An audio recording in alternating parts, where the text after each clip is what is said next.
গল্পটি শেষ পর্যন্ত মন দিয়ে শুনবেন। দীপক এবং আমি 5 বছর আগে বিয়ে করেছি, কিন্তু এখনো পর্যন্ত আমাদের কোনো সন্তান হয়নি। তবুও দীপক আমাকে ভালোবাসে। আমি বন্ধ্যা, কিন্তু আমি দীপককে মিথ্যা বলেছি যে মহিলা ডাক্তার বলেছে আমাদের খুব তাড়াতাড়ি সন্তান হবে। দীপকও আমার কথা বিশ্বাস করে নেয়, কিন্তু এখন আর তাকে মিথ্যা বলতে পারছি না।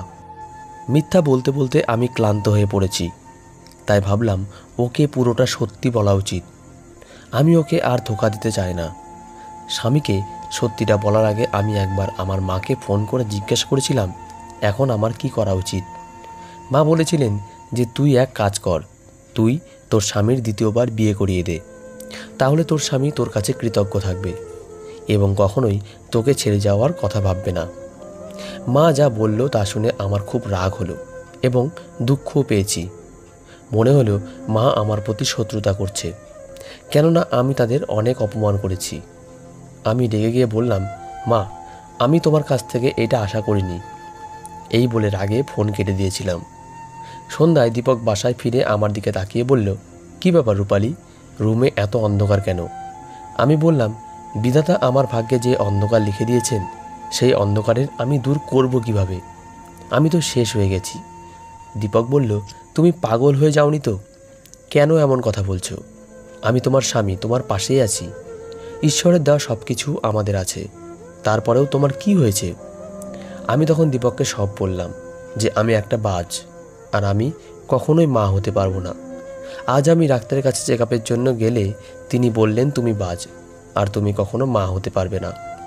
আমার কথা শুনে দীপকের মুখে বিষণ্ণতা ফুটে উঠল, কিন্তু সে আমার হাত ধরে বলল, কোনো সমস্যা নেই রূপালী, তুমিই আমার জন্য যথেষ্ট।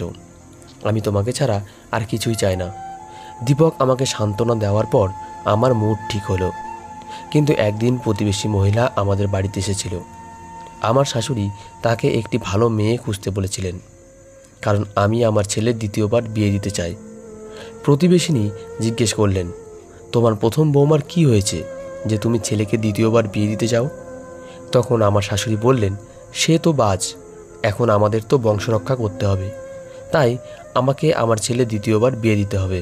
এই কথা শুনে আমি কাঁপতে লাগলাম। দীপক বাড়ি ফিরে এলে কেঁদে কেঁদে পুরো ঘটনা খুলে বললাম। দীপক আমার হাত ধরে আমাকে ঘরে নিয়ে গেল। রুমে এসে আমাকে মায়ের সামনে দাঁড় করিয়ে বলল, মা, রূপালীকে ছাড়া আর কোনো মেয়ের কথা আমি ভাবতেও পারি না। আমি আমার সন্তানের চেয়েও আমার স্ত্রীকে বেশি ভালোবাসি, তাই আজকের পর আমার দ্বিতীয় বিয়ের কথাও আলোচনা করবে না। আমার শাশুড়ি রাগে ঝাঁকুনি দিয়ে বললেন, আমি এমন পুরুষ দেখিনি যে তার বাজ বউকে নিয়ে এত অহংকার করে। দীপকের কথা শুনে আমি খুব খুশি হয়েছিলাম যে আমি এমন একজন ভালো স্বামী পেয়েছি। আমি মনে মনে ঈশ্বরকে ধন্যবাদ দিলাম যে দীপকের ভালোবাসা যেন আমার জন্য এইভাবে রাখেন। রাত দীপকের জন্য চা বানানোর কথা ভেবে রান্নাঘরে এলে শাশুড়ির ঘর থেকে একটা আওয়াজ ভেসে এলো। আমার নাম শুনে আমি চমকে উঠলাম আর লক্ষ্য করলাম যে তিনি ফোনে তার মেয়েকে বলছিলেন, চিন্তা করিস না, আমি যেভাবেই হোক রূপালীকে ডিভোর্স দেওয়াবো আর দীপককে আবার বিয়ে দেব। তুই ওর জন্য ভালো মেয়ে খুঁজতে শুরু কর। এসব শুনে আমার মন ভারী হয়ে গেল, তাই চা না বানিয়েই রুমে এসে শুয়ে পড়লাম। এখন আমার মায়ের কথা মনে পড়ছিল, কিন্তু আগের বার তিনি আমাকে যে পরামর্শ দিয়েছিলেন তা আমার পছন্দ হয়নি। তিনিও আমার শাশুড়ির মতো আমার স্বামীকে দ্বিতীয়বার বিয়ে করতে চেয়েছিলেন। আমার অনিচ্ছা সত্ত্বেও ফোন করলাম আর আমি কাঁদতে লাগলাম। মা বললেন, রূপালী, মা আমাকে ভুলে গিয়েছিলে, আমার সাথে কথা বলতে চাস না। মায়ের কথা শুনে আমি অবাক হয়ে গেলাম। আমি জানতাম না মা আমার জন্য আকুল হয়ে থাকবেন। আমি বললাম, মা, আমার জীবন তো আগেই খুব ভালো ছিল, কিন্তু যখন থেকে আমি জানলাম যে আমি বাজ, তখন থেকে সারাক্ষণ আমার মাথায় তলোয়ার ঝুলে আছে। আমার শাশুড়ি তার ছেলের জন্য প্রতিবেশীকে মেয়ে খুঁজতে বলে, তো কখনো তার মেয়েকে বলে যে এবার সে তার ছেলের জন্য নিজের বউ পছন্দ মতো নিয়ে আসবে। মা, দীপক খুব ভালো, ও আমার জন্য ওর মায়ের সাথে ঝগড়াও করে, কিন্তু এভাবে কতদিন আমাকে আর হৃদয়ে রানী করে রাখবে? একদিন না একদিন সে অনুভব করবে যে তারও একটি সন্তান থাকা উচিত এবং সেজন্য তার দ্বিতীয়বার বিয়ে করা উচিত। মা বলল, এই সময়ে তোর কী অবস্থা তা আমি বুঝতে পারছি, তাই সেদিন তোকে বলেছিলাম যে দীপকের দ্বিতীয় বিয়েটা তুই নিজেই দিয়ে দে। সে তার কোটি টাকা সম্পত্তি এভাবে রেখে যাবে না। এটা স্পষ্ট যে তার একজন উত্তরাধিকারী লাগবে। আজ না হলে কাল সে অবশ্যই দ্বিতীয় বিয়ের কথা ভাবতে শুরু করবে। তোর স্বামী যদি তার পছন্দের মেয়েকে বিয়ে করে তাহলে ভাব তোর কি হবে।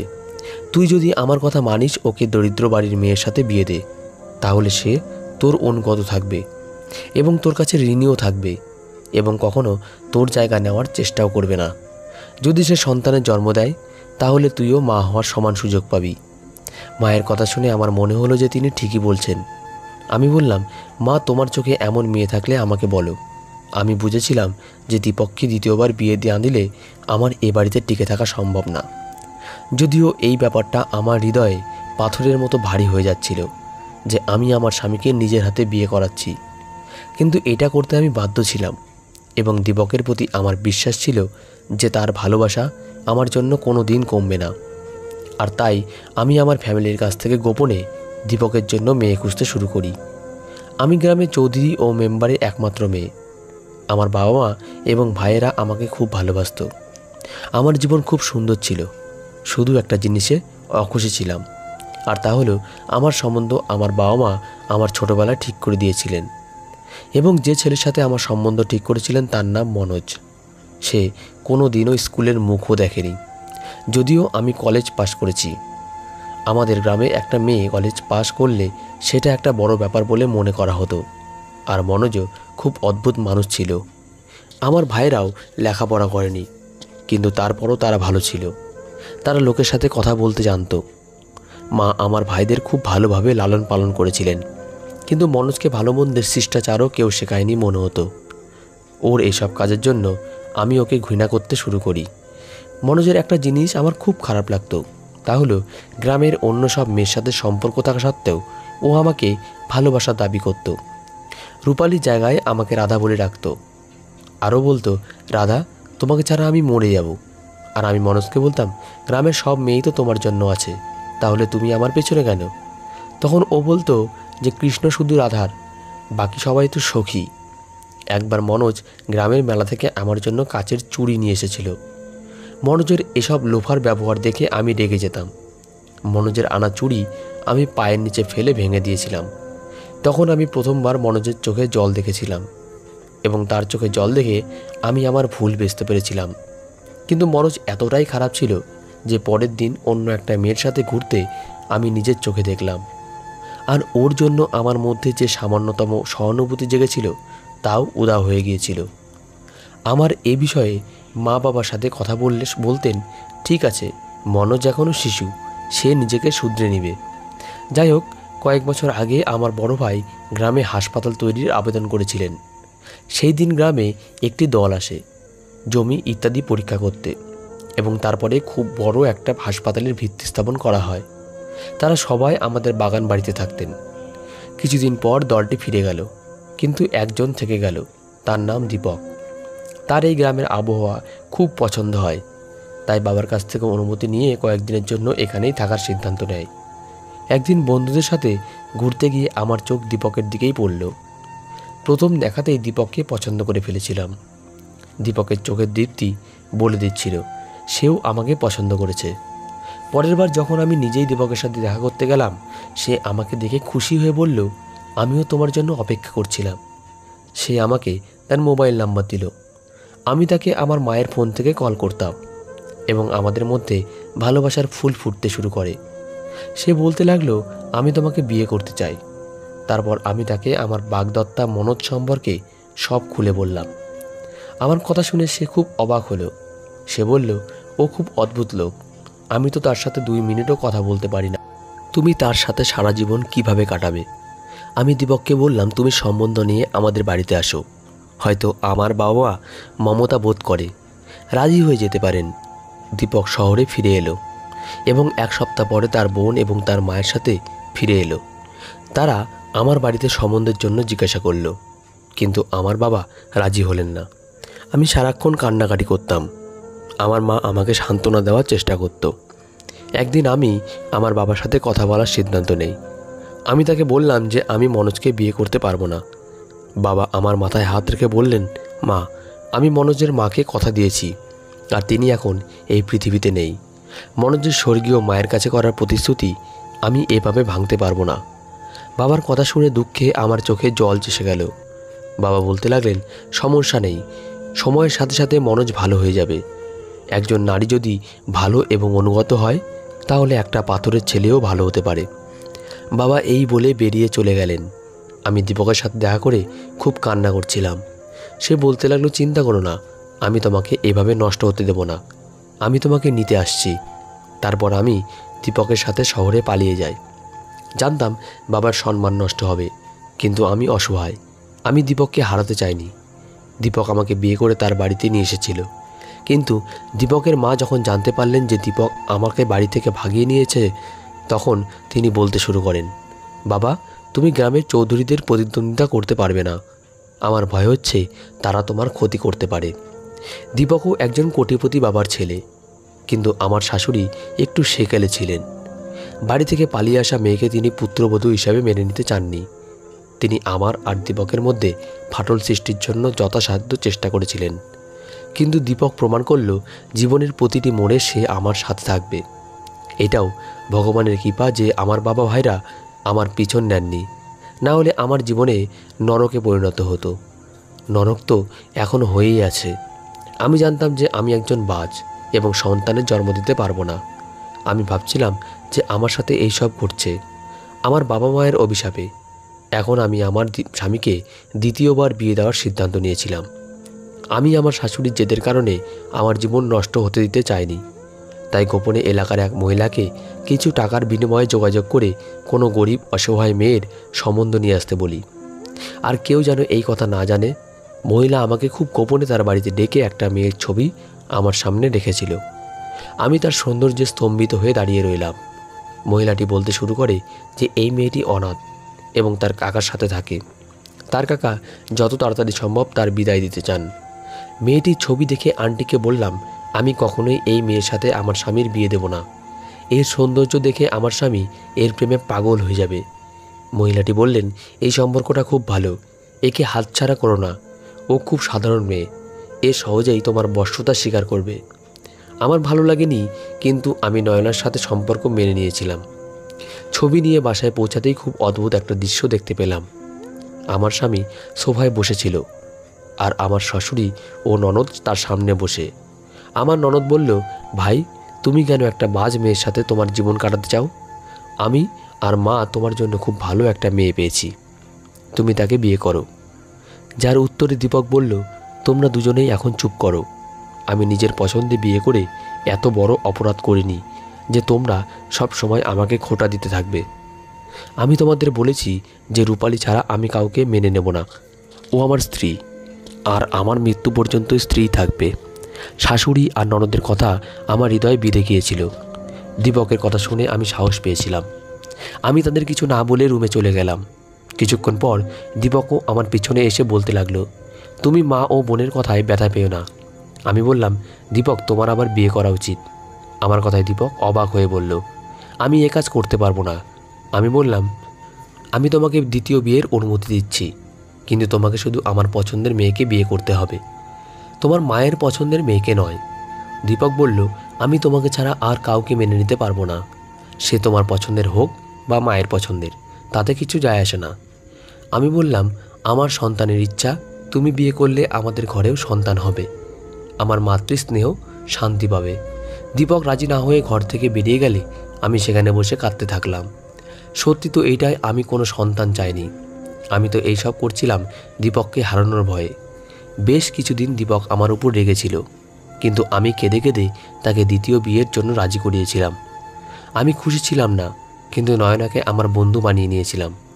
যেদিন নয়না আমার সতীন হয়ে আমাদের বাড়িতে এসেছিল, সেদিন আমার শাশুড়ি বাড়িতে খুব তোলপাড় করেছিলেন। তিনি দীপকের সাথে ঝগড়াও করেছিলেন যে অন্তত তার পছন্দের মেয়ের সাথে ওর দ্বিতীয় বিয়ে করা উচিত ছিল। শাশুড়িকে এভাবে চলতে দেখে আমার স্বস্তি বোধ করা উচিত ছিল, কিন্তু আমি সারা রাত কেঁদে কেঁদে কাটিয়েছি।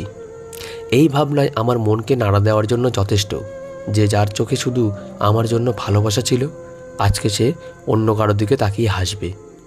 আজ অন্য কেউ তার কোলে ঘুমাবে, যার কোলে আমি ঘুমিয়েছিলাম।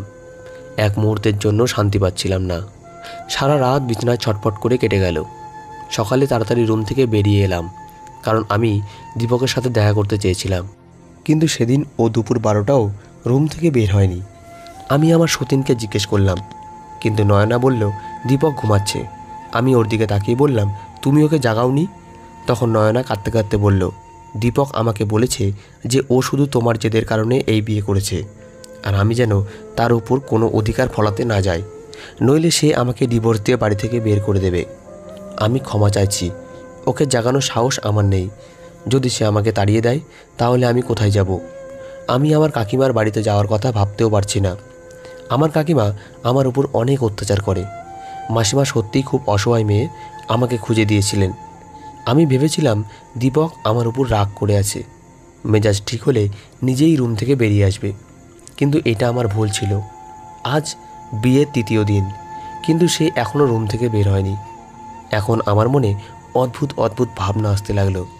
তাই একদিন যখন নয়না রান্নাঘরে ব্যস্ত, আমি তার রুমে গেলাম। দীপক তার মোবাইলে ব্যস্ত ছিল। পায়ের আওয়াজ শুনে সে বলল, আমার ডার্লিং নয়না, তুমি এসেছো? কথাগুলো আমার বুকে হাতুড়ির মতো আঘাত করে। আমি উল্টো পায়ে সেখান থেকে ফিরে এলাম। মাত্র 3 দিনে নয়না দীপককে নিজের করে নিয়েছিল। আমার চোখ থেকে জল ঝরতে শুরু করে। আমার হৃদয় খুব আকুল হয়ে উঠেছিল। আমি আমার শাশুড়ির ঘরের দিকে যাচ্ছিলাম। তখনই জানতে পারলাম আমার ননদও বাড়িতে এসেছে। আমার শাশুড়ি তার মেয়েকে বলেছেন, দেখছিস তোর মা কতটা চালাক। আমার এক চালেই সাপও মরল, লাঠিও ভাঙল না। বেচারা রূপালীও জানে না যে মেয়েটির সাথে তার স্বামীর বিয়ে হয়েছে সে আমারই পছন্দের মেয়ে, এবং দীপকও আগে থেকেই নয়নার প্রেমে পড়েছিল। এই সবই সেই লোভী মহিলার কারণে হয়েছে। সেই রূপালীকে বোকা বানিয়েছে। এইসব শুনে আমার হৃদয় ফেটে যেতে লাগলো। আমার শাশুড়ি আরও বলেছিলেন, আমি রূপালীকে সন্তান না হওয়ায় একটা ট্যাবলেট খাইয়েছি, যে এখন সে সত্যি সত্যিই বাজ হয়ে গেছে। এইগুলো সব শব্দ ছিল না পাথর, যা বৃষ্টির মতো আমার শরীরে এসে লাগছিল। আমি দ্রুত আমার স্বামীর রুমের দিকে গেলাম, যাতে আমি তাকে বলতে পারি যে তোমার মা এবং বোনের কথা এসে শুনে যাও, তারা আমার উপর কত অত্যাচার করেছে। আমি যখন দীপকের রুমের দিকে গেলাম, তখন সে নয়নাকে বলছিল যে আমি আবেগে এসে ভুল সিদ্ধান্ত নিয়ে ফেলেছিলাম, এবং আমি রূপালীর সাথে পালিয়ে গিয়ে খুব ভুল করেছিলাম। বিয়ের কিছুদিন পরেই আমি আমার ভুল বুঝতে পারি, কিন্তু ততক্ষণে অনেক দেরি হয়ে গেছে। রূপালীর ভাইরা জানতে পেরে গেছিল যে সে আমার সাথে পালিয়ে এসেছে। সেজন্য তারা আমাকে ফোন করে হুমকি দেয় যে আমাদের বোন বাড়ি থেকে পালিয়ে গেছে। কিন্তু সে একা নয়, তুমি যদি আমাদের বোনের যত্ন না নাও তার পরিণাম খারাপ হবে। সেখানে থাকার ফলে আমি জানি ওরা কতটা বিপজ্জনক। তাই রূপালীকে ছেড়ে দেওয়ার কথা ভাবতেও পারিনি। এখন মা এলাকার এক মহিলার সাথে মিলে আমার বউকে পাগল বানিয়ে তারই হাতে তোমার সাথে আমার বিয়ে দিয়েছে। আর আমার জান নয়না, তোমাকে প্রথম দেখাতেই আমি পাগল হয়ে যাই। আর এখন আমরা সারা জীবন একসাথে থাকব। হায়, এটা আমি কি শুনছি? এই সেই দীপক যার জন্য আমি নিজেকে বিলিয়ে দিয়েছিলাম। নিস্তব্ধ পায়ে আমি রুমের মধ্যে ঢুকলে দীপক আমাকে সামনে দেখে সে অবাক হয়ে গেল। ও হয়তো আশা করেনি যে আমি তার গোপন কথা জানতে পারবো। আমি বললাম, দীপককে যদি তুমি ছেড়ে দিতেই চাইতে তাহলে এমনই ছেড়ে দিতে। আমাকে বাজ বানানোর কি খুব দরকার ছিল? কোনো লোকের কাছ থেকে ঈশ্বরের দেওয়া গিফট ছিনিয়ে নেওয়া তাকে মেরে ফেলার সমান। তোমরা সবাই মিলে আমাকে মেরে ফেলেছ।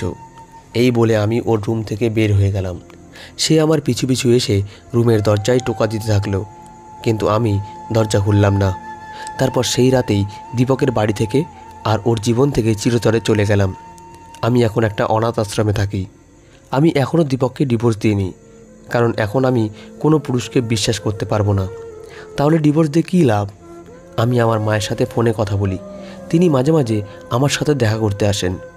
তিনি আমাকে বাড়িতে ফিরিয়ে নিয়ে যেতে চান, কিন্তু ভাই ও বাবার মুখোমুখি হওয়ার সাহস আমার নেই।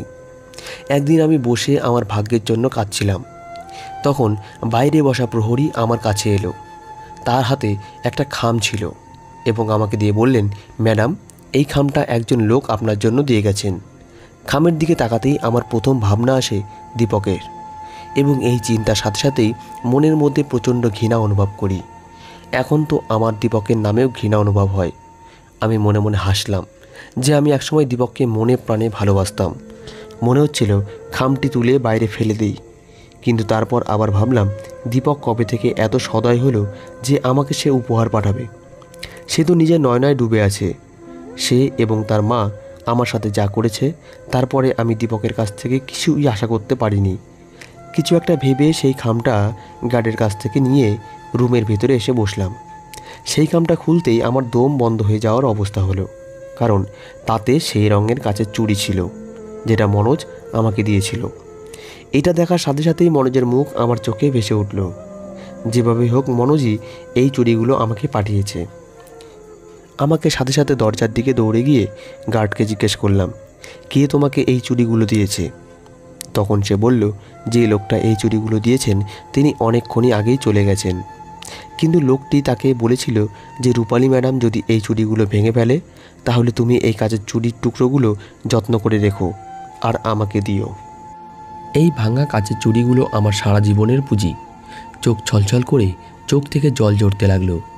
লোফার আর উচ্ছৃঙ্খল মনোজের মুখটা আমার চোখের সামনে ভাসতে লাগলো। মনোজ কি এখনও আমাকে মনে রেখেছে?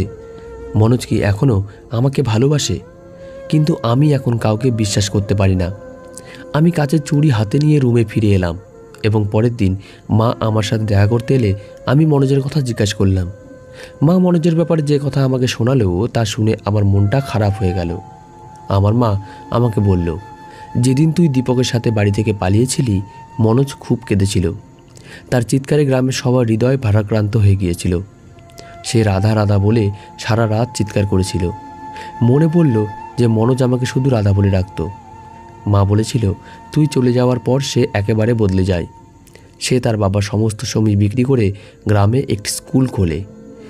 তার মনে হয়েছিল তুই তাকে ছেড়ে গেছিস কারণ সে অশিক্ষিত। স্কুলে শিক্ষক নিয়োগ করে সে গ্রামে শিশুদের বিনামূল্যে পড়াতে শুরু করে।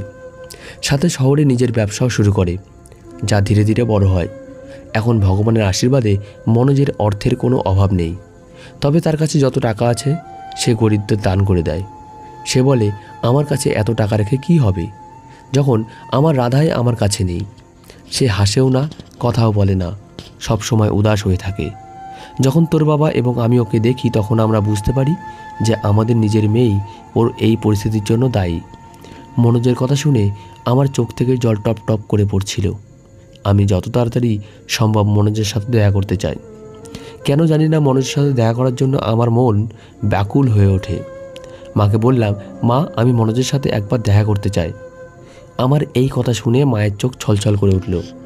রূপালী, তুই চাইলে মনোজের সাথে নতুন করে জীবন শুরু করতে পারিস। সে এখনও তোর জন্য অপেক্ষা করে আছে। কিন্তু আমি এখন মনোজের যোগ্য নই। আমি তো একজন বন্ধা এবং বিবাহিত মহিলা। কিন্তু আমি মনোজের সাথে একবার দেখা করে তার কাছে ক্ষমা চাইব যে আমি তার ভালোবাসাকে চিনতে পারিনি এবং দীপককে হীরা মনে করে আমি পাথর দিয়ে আমার কপাল ফাটিয়েছি। আমি আর মা যখন মনোজের বাড়িতে পৌঁছালাম তখন মনোজ বাড়িতে ছিল না। চাকর আমাকে বাইরে হলে বসতে দিয়েছিল। আমি আর মা অনেকক্ষণ বসে রইলাম, কিন্তু মনোজ এখনও আসেনি। তারপর চাকরকে বলে মনোজের রুমে গেলাম। ঘরটা পরিষ্কার পরিপাটি করে সাজানো। দেখে বোঝা যাচ্ছিল না এটা অশিক্ষিতের ঘর, মনে হচ্ছিল যেন একটা খুব শিক্ষিত কোনো লোকের ঘর। তারপর হঠাৎ আমার চোখ এমন একটা জিনিসের উপর পড়ল যে স্তব্ধ হয়ে বসে পড়লাম।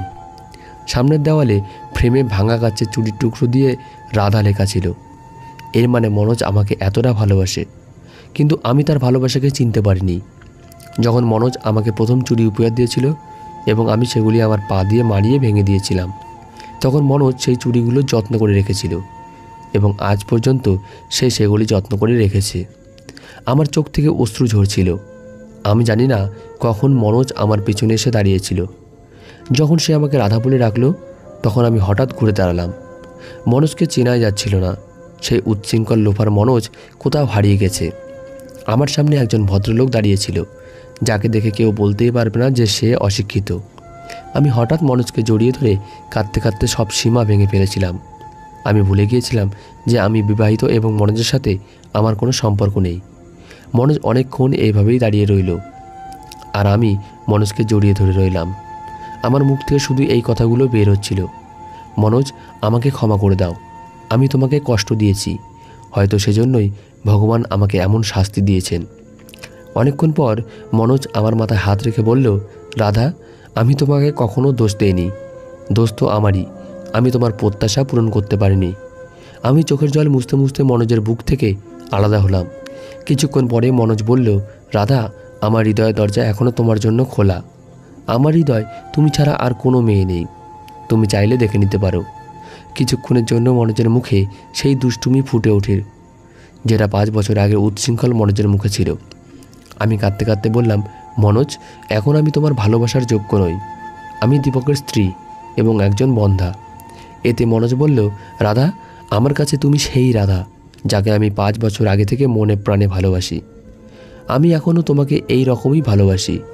তুমি বিবাহিত না অবিবাহিত তাতে আমার কিছু যায় আসে না, কিন্তু আমি এতটা স্বার্থপর হতে পারিনি যে মনোজের জীবন আলো জ্বালানোর পরিবর্তে তার জীবনকে অন্ধকার করে দেব। আমি তাকে সন্তানের সুখ দিতে পারবো না।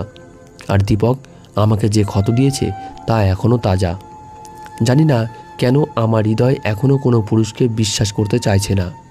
পুরুষ তো পুরুষই, এমন না হয় কাল মনোজেরও সন্তানের ইচ্ছা জাগতে পারে আর আমার দিক থেকে মুখ ফিরিয়ে নেয়। আমি কাঁদতে কাঁদতে বাইরে ছুটে গিয়ে মায়ের হাত ধরে বাড়িতে ফিরে আসি। আমার অবস্থা দেখে আমার বাবা ও ভাইরা আমাকে ক্ষমা করে দেন। পরের দিন আমার মনোজ আমার কাছে এসে উদাস সুরে বলল, রাধা, আমি জানতাম না যে আমার ভালোবাসা এতটাই ফাঁপা। ঈশ্বর আমাকে দ্বিতীয়বার সুযোগ দিয়েছেন, তারপরও তুমি আমার ভালোবাসাকে প্রত্যাখ্যান করেছ। আজ যদি তুমি আমার ভালোবাসাকে প্রত্যাখ্যান করো তাহলে আমি তোমার জীবন থেকে চিরতরে চলে যাব, আর কখনো তোমার কাছে ফিরব না। তোমার জন্য এই কাজের চুড়িগুলো নিয়ে এসেছি। যদি তুমি আমার ভালোবাসা মেনে নাও তাহলে পরে বাইরে বেরিয়ে এসো, নইলে ভেঙে টুকরো টুকরো করে আমার কাছে নিয়ে এসো। এই বলে মনোজ সেই কাচের চুড়িগুলো আমার বিছানায় রেখে দিল। আমি সেই কাচের চুড়িগুলোকে অনেকক্ষণ দেখতে থাকলাম। ভগবান আমাকে সত্যিকারের ভালোবাসা পাওয়ার দ্বিতীয় সুযোগ দিয়েছেন। আমি সেই সুযোগটা হারাতে চাইনি। আমি কাচের চুড়িগুলো তুলে নিয়ে আমার হাতে পড়লাম। যখন আমি বাইরে বেরিয়ে এলাম তখন মনোজ মায়ের সাথে কথা বলতে ব্যস্ত ছিল। আমি পিছনে হাত রেখেছিলাম। আমাকে বের হতে দেখে মনোজের মুখের রং পাল্টে গেল। সে বোধহয় ভেবেছিল যে আমি কাচের চুড়িগুলো টুকরো টুকরো করে এনেছি। যখন আমি ওর সামনে এসে হাত দেখালাম তখন ও আনন্দে লাফিয়ে উঠল। ও মায়ের কথা বিবেচনা না করেই আমার হাতে চুমু খেলো। তখন মা বিশেষ করে কেশে আর তার উপস্থিতি অনুভব করলে ও তাড়াতাড়ি আমার হাত ছেড়ে দিল। আমি হাসতে হাসতে আমার রুমে চলে এলাম। হ্যাঁ বলার সাথে সাথেই বিয়ের প্রস্তুতি শুরু হয়ে গেছে। অন্যদিকে আমার ভাই ও বাবা দীপকের কাছ থেকে ডিভোর্স পাওয়ার জন্য কোর্টে আবেদন করেছেন। 1 সপ্তাহের মধ্যে আমার আর দীপকের ডিভোর্স হয়ে গিয়েছিল এবং মনোজের সাথে আমার বিয়ে হয়ে গেল। আমার বাবা মা আমার বিয়ে নিয়ে খুব ধুমধাম করে দিয়েছিলেন। মনে হচ্ছিল এই বিয়েই যেন আমার প্রথম বিয়ে। আমি এখন বুঝতে পেরেছি বিয়ের সুখ কী। এর আগে দীপকের সাথে আমার শুধু কোর্ট ম্যারেজ হয়েছে। আমি বাসরাতে বিছানায় বসেছিলাম মনোজের অপেক্ষায়। এখন আমার হৃদয়ে দীপকের কোনো চিহ্নই ছিল না। আমার হৃৎপিণ্ড শুধু মনোজের নামেই ধুকধুক করছিল। আর যখন মনোজ ঘরে এলো আমি আরও জড়সড় হয়ে বসলাম এবং যখন মনোজ আমার বুকে জড়িয়ে আমার কানের কাছে মুখ নিয়ে নেশায় জড়ানো সুরে বলল, রাধা, আমি তোমাকে বলেছিলাম না যে রাধা শুধুমাত্র কৃষ্ণের, বাকি সবাই তো সখী। আমি লজ্জায় মনোজের মুখে মাথা রাখলাম। মনোজও আমাকে শক্ত করে তার বুকে জড়িয়ে ধরল। মনোজের সাথে জীবনটা এত সুন্দর হয়ে উঠবে কখনো ভাবিনি।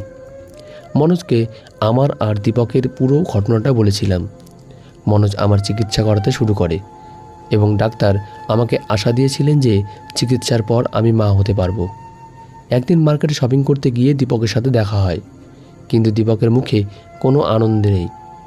আমাকে দেখা মাত্র সে আমার কাছে এসে হাত জোড় করে ক্ষমা চেয়ে বলল, রূপালী, আমি আর আমার মা তোমার সাথে যা করেছি তার শাস্তি ঈশ্বর আমাদের দিয়েছেন। আমার মা প্যারালাইসিস হয়ে বিছানায় পড়ে আছেন। আমার মায়ের নাতির খুব তাড়া ছিল। যখন বিয়ের 1 বছর পরেও নয়না গর্ভবতী হয়নি তখন আমি এবং নয়না আমাদের টেস্ট করিয়েছিলাম। তাতে নয়নার রিপোর্ট নর্মাল ছিল, কিন্তু আমার রিপোর্ট আসে যে আমি কখনোই বাবা হতে পারবো না। এখন নয়না দিনরাত আমাকে বাজ বলে ডাকে। রূপালী, তোমার ভালোবাসাকে খুব মিস করি, কিন্তু এখন কিছুই করতে পারবো না। তুমি আমার জীবন থেকে চলে গেছো, কিন্তু আমি একটাই কাজ করতে পারি, আর তা এই যে আমি হাত জোর করে তোমার কাছে ক্ষমা চাইতে পারি। তুমি যদি ক্ষমা করতে পারো তাহলে প্লিজ করো। তোমার ক্ষমা পেলে হয়তো আমার জীবনের কষ্টটা একটু কমবে। আমি মনোজের হাত শক্ত করে ধরে নিলাম। ওর দিকে তাকিয়ে দীপককে বললাম, দীপক, আমি তোমাকে ক্ষমা করে দিয়েছি। ভগবান তোমাকে তোমার কাজের শাস্তি দিয়ে দিয়েছে, এখন আমি তোমাকে শাস্তি দেবার কে? এই কথা বলে আমি এগিয়ে গেলাম। দীপক পরাজিত লোকের মতো আমার দিকে তাকিয়ে রইল, আর আমি মনোজের হাত ধরে সামনে এগিয়ে যাচ্ছি, যেখানে আমার জীবনে শুধুই খুশি ছিল। তো বন্ধুরা, আজকের গল্পটি এই পর্যন্তই। গল্পটি কেমন লাগলো কমেন্ট করে জানাবেন। গল্পটি ভালো লাগলে একটা লাইক দেবেন, আর পরবর্তী গল্পের জন্য চ্যানেলটি সাবস্ক্রাইব করুন এবং পাশে থাকা বেল আইকনটি ক্লিক করে রাখুন। ধন্যবাদ সবাইকে, ভালো থাকবেন।